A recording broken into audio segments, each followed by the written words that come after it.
He bet me. Yeah. Abo.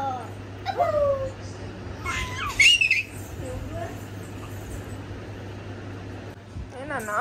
I want to go to America where Ira houses, where Daddy houses, where Daddy's offices, where ఇన్ని రోజులు అంత కొత్తగా ఉండింది కదా. So డాడీనే miss కాలేదు ఐరా. కానీ ఇప్పుడు అదంతా పోయింది, కొత్తదనం అంతా పోయింది, అలవాటు అయిపోయింది.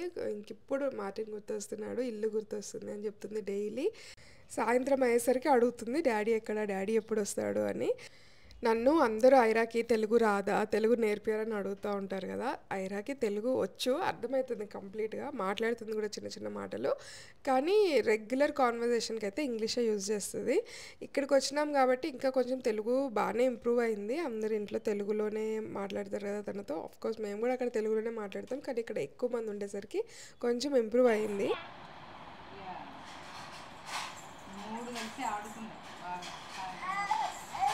మళ్ళీ నెక్స్ట్ ఎక్కడికి పోయింది క్యూరియస్ కిటను, ఎక్కడికి పోయింది, ఎవరిని కలిసింది ఇక్కడ?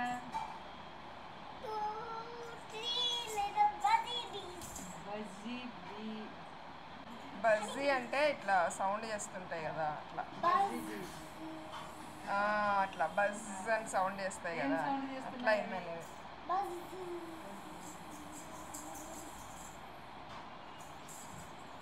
నేను అమ్మకి డ్యూలింగో యాప్ డౌన్లోడ్ చేసేసినాను. దీంట్లో కూడా మమ్మీ ఐరా కలిసి ఎక్సర్సైజ్ అనేది సాల్వ్ చేసుకుంటూ ఉంటారు. డ్యూలింగో యాప్ ఏంటంటే మనము ఇంగ్లీష్ నేర్చుకోవాలంటే చాలా ఈజీగా నేర్చుకోవచ్చు అనమాట. ఇంగ్లీషే కాదు, ఏ లాంగ్వేజ్ అయినా నేర్చుకోవాలంటే సింపుల్గా ఈజీ ఎక్సర్సైజ్తో, లైక్ ఎక్కువ కష్టపడకుండా సింపుల్ ఎక్సర్సైజ్తో నేర్చుకోవచ్చు. ఇంకా మనకి డైలీ పెద్దగా టైం స్పెండ్ చేయాల్సిన అవసరం లేదు. ఒక 10-15 నిమిషాలు మన దగ్గర ఉందంటే అంత టైం స్పెండ్ చేస్తే చాలు, మనము లాంగ్వేజ్ నేర్చుకోవచ్చు. ఇంగ్లీష్ అనే కాదు, వేరే ఏ లాంగ్వేజ్ అయినా, లైక్ కొరియన్, జర్మన్, ఇట్లా డిఫరెంట్ లాంగ్వేజ్ అన్నీ ఉంటాయి, స్పానిష్. సో ఏ లాంగ్వేజ్ నేర్చుకోవాలన్నా కూడా ఇది ఈజీగా ఉంటుంది. ఆల్సో దీంట్లో స్ట్రీక్స్ అనేవి ఉంటాయి అనమాట. మనం ఎక్సర్సైజ్ సాల్వ్ చేసే కొద్దీ స్ట్రీక్స్ ఎర్న్ చేసుకోవచ్చు. స్ట్రీక్స్ ఎర్న్ చేసే కొద్దీ మనం లీడర్ బోర్డ్కి పోవచ్చు. సో కొంచెం మోటివేషన్ లాగా ఉంటుంది. అంటే అది ఒక గేమ్ అని కాదు, మనం సాల్వ్ చేసే కొద్దీ మనకి ఏదో ఒకటి వాళ్ళు అచీవ్మెంట్ లాగా ఇస్తున్నారు అంటే ఒక చిన్న మోటివేషన్ లాగా ఉంటుంది కదా. సో అట్లా కూడా ఉంటుంది. సో జస్ట్ మనం ఎంటర్టైన్ కోసం అట్లా డౌన్లోడ్ చేసుకొని ఈజీగా ఫన్ వేలో కొత్త లాంగ్వేజెస్ నేర్చుకోవచ్చు. ఇంకా ఐరాకి అమ్మకి అయితే ఇది ఒక టైం పాస్, ఇద్దరు కలిసి కూర్చొని ఇట్లా అన్నీ సాల్వ్ చేసుకుంటా ఎంజాయ్ చేస్తూ ఉంటారు. సో డ్యూలింగో యాప్ డౌన్లోడ్ చేసుకోవాలంటే లింక్ డిస్క్రిప్షన్ బాక్స్లో ఉంటుంది. డెఫినెట్లీ మీరు ఒక కొత్త లాంగ్వేజ్ నేర్చుకోవాలంటే ఇది one of the easiest and fun tool అనమాట. సో యాప్ లింక్ అంతా డిస్క్రిప్షన్లో ఉంటుంది, డౌన్లోడ్ చేసుకోండి ఇంట్రెస్ట్ ఉంటే. ఏం చేస్తున్నావు ఇప్పుడు? అది ఏంది, ఏం చేస్తున్నావు? నూనె వేస్తున్నా తాలింపు. దేనికి వేస్తున్నావు? పులగంకు నూనె. పులగంకి వేస్తున్నావా? అది చెప్పు. ఊరికి నూనె వేస్తున్నారా అంటే చెప్పు మమ్మీ. నెయ్యి వేస్తున్నా. పులగం ఒక్కొక్కరు ఒక్కొక్క టైప్లో చేస్తారు. నేను నా స్టైల్లో పులగం చేస్తున్నా. నూనె వేసాను, నెయ్యి 2 స్పూన్లు వేస్తున్నాను. వేసిన తర్వాత అది వేడైన తర్వాత ఎండుమిరపకాయ వేస్తున్నాం ఫస్ట్. మామూలు కూరలకు వేసే తాలింపు లాగా అంతే, తాలింపు ఏం డిఫరెంట్ ఏమి కాకపోతే నెయ్యి వేసిన, ఎండుమిరపకాయలు వేసిన తర్వాత తాలింపు గింజలు వేస్తున్నా. చాలామంది పులగం అంటే తాలింపు వేయకుండానే చేస్తారు చాలామంది, కానీ నేను తాలింపు వేస్తాను. అందుకే టేస్ట్ బాగుంటుందా? టేస్ట్ బాగుంటుంది అని వేస్తున్నాను. చేసి చూస్తే డిఫరెంట్గా ఉంటుంది అని అనుకుంటున్నాను వాళ్ళకు కూడా. ఆయిల్ దండిగానే వేసుకుంటున్నాను. ఏందండి చిన్న ప్యాన్ కాబట్టి అట్లా కనిపిస్తుంది. ఇప్పుడు దండిగా 2.5 గ్లాసు ఉంది కదా మరో. ఇవన్నీ కూడా నేనేమి ఒక రైసు మినపప్పు పెసరపప్పు తప్ప ఏ కొలతలు తీసుకోను, అన్నీ అందాసు వేసుకుంటా. పచ్చడికి కూడా మిరపకాయలు వేస్తున్నా ఫస్ట్.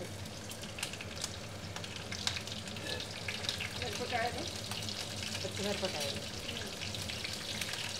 అవి కొంచెం స్మెల్ వచ్చిన తర్వాత ఉల్లిపాయలు. ఇప్పుడు ఉల్లిపాయ వేగిన తర్వాత ఇది 2 గ్లాసులు రైస్, హాఫ్ గ్లాసు పెసరపప్పు. ఓకే, ఇది కడిగి పెసరపప్పు వేయించి దీంట్లో వేసి కడిగి పెట్టుకున్నాం. ఎంత నానబెట్టినారా నీళ్ళలో? ఒక హాఫ్ అన్ అవర్ అనుకో నానబెట్టినాం. ఇప్పుడు దీంట్లో వండుతున్నారా పులగం? కుక్కర్లో వేస్తాం. పులగం కుక్కర్లో వండుతారు. 4 గ్లాసులు నీళ్ళు ఏంది ఇక్కడ స్టవ్ మీద పెట్టినాం? వేడి చేస్తే తొందరగా అవుతుంది. ఇప్పుడు ఈ తాలింపు నీళ్ళల్లో వేస్తావా? తాలింపు దాంట్లో వేస్తా, అన్నం మీద వేస్తా. ఉప్పు వేస్తున్నాను నీళ్ళల్లో. ఇప్పుడు ఎంత పెసరపప్పు అన్నా? హాఫ్ గ్లాస్ పెసరపప్పు వేసిన, 2 గ్లాసులు రైస్ వేసిన. చల్లగా ఉంటుంది కదా పెసరపప్పు, చలవ కదా, కాబట్టి తింటే మంచిదే. ఎక్కువ వేసుకున్నా మంచిదే. కొంతమంది హాఫ్ వేసుకుంటారు.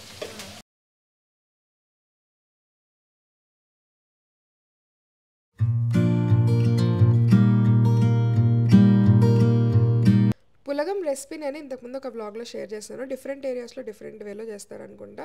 సో నేను షేర్ చేసినప్పుడు చాలామంది అది ట్రై చేసి నాకు చెప్పినారు కూడా, మేము ట్రై చేసినాము, ఈ మెథడ్ చాలా బాగా వచ్చిందని. కానీ అమ్మ ఇంకొంచెం డిఫరెంట్గా చేస్తుంది. సో అందుకే మీకు చూపిద్దాం అనుకున్నాను.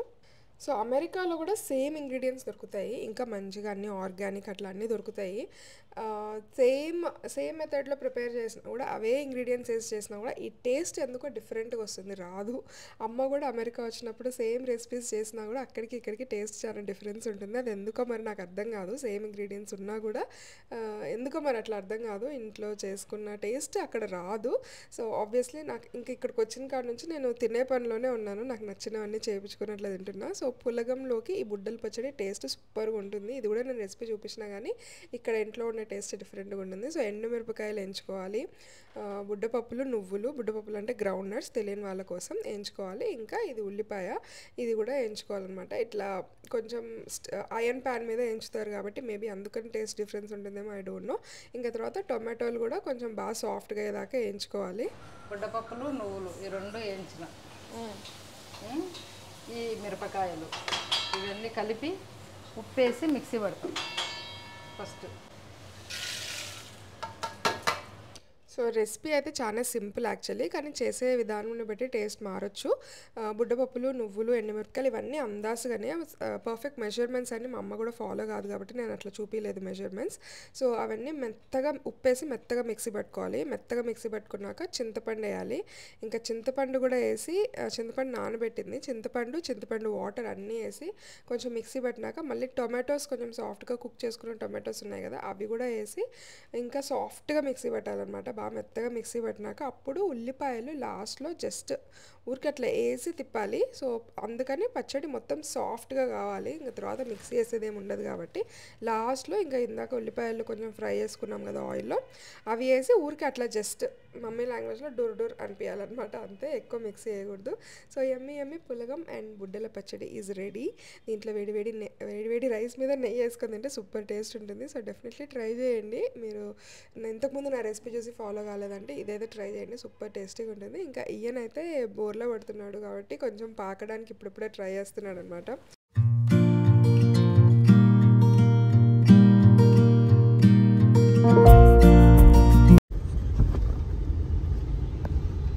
నంద్యాలంతా మారినట్టే ఉంది కానీ మారలేదు. లైక్ చాలా కొత్త ఉన్నాయి కానీ పాతగానే ఉంది. అట్లనే ఉంది, ఏం పెద్దగా మారినట్టు లేదు కానీ ఏమో కొత్త కనిపిస్తున్నాయి.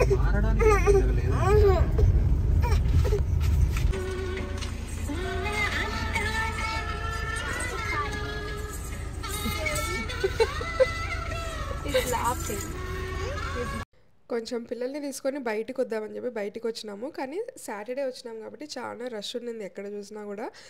ఇక్కడ ఒక చెరువు కట్ట అని ఒక ఏరియా ఉంటుంది మా ఊర్లో, అక్కడ కొంచెం ఏదో పార్క్ అది పెట్టినారు. ఐరా కొంచెం ఏమైనా ఆడుకుంటుందేమో అన్నట్టు మా తమ్ముడు చెప్తే తీసుకొచ్చినాం. కానీ చాలా మంది ఉన్నారు, చాలా క్రౌడ్ ఉండింది. ఇంకా కష్టంలే ఆడుకోవడం అని చెప్పి ఇంకా మళ్ళీ రిటర్న్ అయినాము. ఇంకా మధ్యలో ఐస్ క్రీమ్ పార్లర్ కనిపిస్తే ఐస్ క్రీమ్ తిందామని చెప్పి ఆగినాము.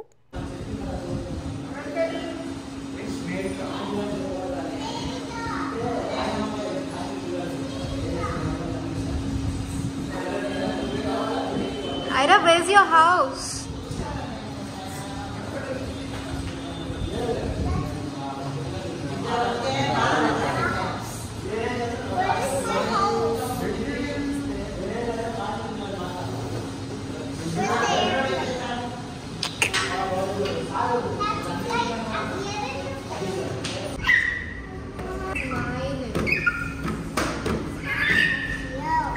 అసలు ఎండలైతే మామూలుగా లేవు ఇండియాలో. మేము రావడం మంచి ఎండలో దిగినామబ్బా! అసలు మామూలుగా లేదు. బయటికి పోవడానికే లేదు డే టైమ్‌లో అయితే.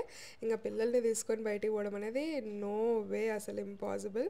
It's not good. ఎవరికి కూడా మంచిది కాదు ఇంత ఎండలో తిరగడం. సో, పొద్దున ఆర్ సాయంత్రం తప్ప ఇంక మీరు బయటికి రావద్దు మీరు కూడా.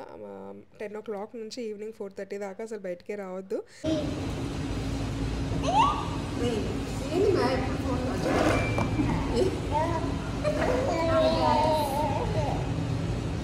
పొద్దున్న కూడా వీడియో తీస్తుంది guys. Aira trying coconut ice cream for the first time.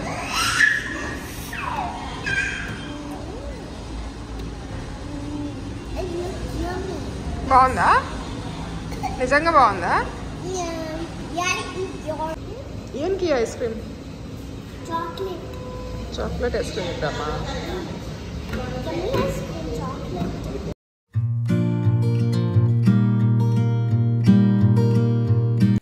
పిల్లలకి టాయ్స్ తీసుకుందాం అని చెప్పి పక్కనే ఫస్ట్ క్రై ఉంటే దానికి వచ్చినాము. మెయిన్లీ ఇయన్ కోసం ఏమైనా చూద్దాం అనుకున్నా, బికాజ్ వాడు ఇప్పుడిప్పుడే కొంచెం పాకడానికి ట్రై చేస్తున్నాడు కదా. సో దానికి హెల్ప్ అయ్యే టాయ్స్ ఏమైనా ఉంటాయా అన్నట్టు చూస్తే నాకు ఏమంత నచ్చలేదు.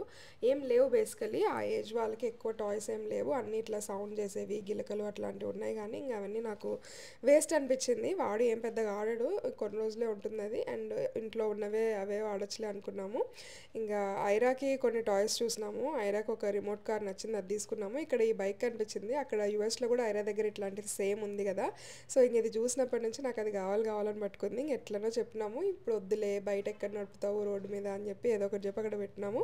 ఇంక మొత్తానికి అయితే టాయ్స్ తెచ్చుకుంది, ఒక రిమోట్ కార్ కొనుక్కుంది. ఇంకా వాళ్ళ డాడీకి వచ్చిన దగ్గర నుంచి వీడియో కాల్లో మొత్తం ఇంకా ఆ బొమ్మలు చూపించడానికే సరిపోయింది. ఇంకా మొత్తం అన్నీ ఆల్మోస్ట్ ఒక గంట సేపు మాట్లాడింది, అన్నీ చూపించింది. నేను ఈరోజు ఇది కొన్నాను, అది కొన్నాను, ఇది ఆడుకుంటున్నాను అని. ఇంకా వాళ్ళ డాడీకి అన్నీ చూపించి ఆడి అప్పుడు ఆమె సోల్ సాటిస్ఫై అయిందనమాట.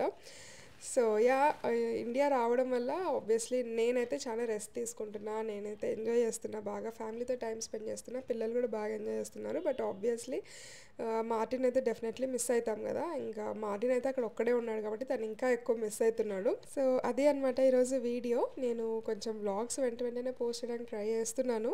ఎందుకంటే ఆ ఉన్న వ్లాగ్ పోస్ట్ చేయకుంటే నాకు నెక్స్ట్ వ్లాగ్ ఎడిట్ చేయడానికి ఇంట్రెస్ట్ రాదనమాట. సో అందుకోసం అని చెప్పి నేను ఉన్నవన్నీ కొంచెం ఎడిట్ చేసి పెట్టేద్దామని ట్రై చేస్తున్నాను.